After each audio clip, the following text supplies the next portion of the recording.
আমরা নেত্রকোনায় যাচ্ছি, সেখানে জঙ্গি আস্তানা সন্ধ্যায় একটি বাড়ি ঘেরাও করে রেখেছে আইন শৃঙ্খলা বাহিনী। আমাদের সহকর্মী কামাল হোসাইন খোঁজ খবর রাখছেন। কামাল, কি অবস্থা দেখছেন? আমাদেরকে ঘটনাস্থলে সবশেষ চিত্র তো জানাবেনই, এবং আইন শৃঙ্খলা বাহিনীর কোনো সদস্যের সাথে এ বিষয়ে কোনো কথা হয়েছে কিনা আপনার? সিলন ফ্যামিলি ব্লেন্ডের কড়া লিকার আর সতেজ সাদের পারফেক্ট ব্লেন্ডে স্বপ্নেরা মেলুক টানা। ধন্যবাদ।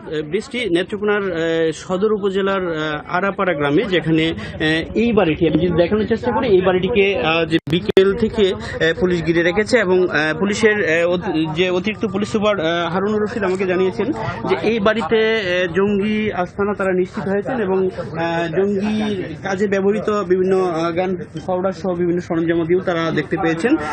তারা অভিযান চালাবেন, পর্যাপ্ত আইন শৃঙ্খলা বাহিনীর সদস্যদেরকে নিয়ে তারা অভিযানে যাবেন। এখানে অস্ত্র আছে এরকম তারা আমাদেরকে এই পর্যন্ত নিশ্চিত করেছেন।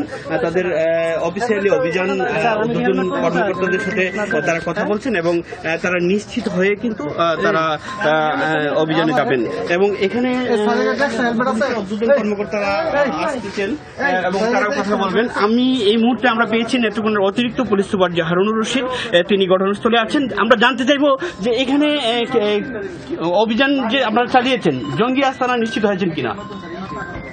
এখনো পর্যন্ত আমাদের কাছে যে পরিমাণ তথ্য প্রমাণ আছে, আমরা প্রাথমিকভাবে ধারণা করছি এটা একটা জঙ্গি আস্তানা। তারপর আমরা স্পেশাল টিম যেটা আছে, অ্যান্টি টেরোরিজম ইউনিট, টিমের সদস্যরা আসবেন, ঊর্ধ্বতন অফিসাররা আসবেন, তারা নিশ্চিত করবেন।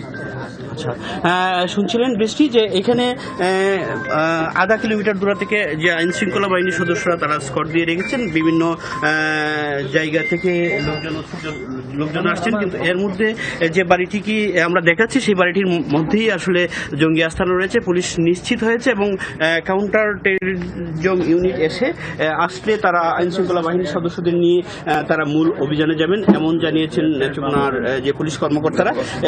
এই পর্যন্ত আমি পুলিশের ঊর্ধ্বতন কর্মকর্তাদের সাথে কথা বলেছি, তারা যে বিষয়টি জানিয়েছেন যে এখন পর্যন্ত তারা নিশ্চিত হয়েছেন যে এই বাড়িতে জঙ্গি আস্তানা রয়েছে, এবং এখানে পর্যাপ্ত জঙ্গি কাজে ব্যবহৃত যে সরঞ্জাম, সেই সরঞ্জামও রয়েছে।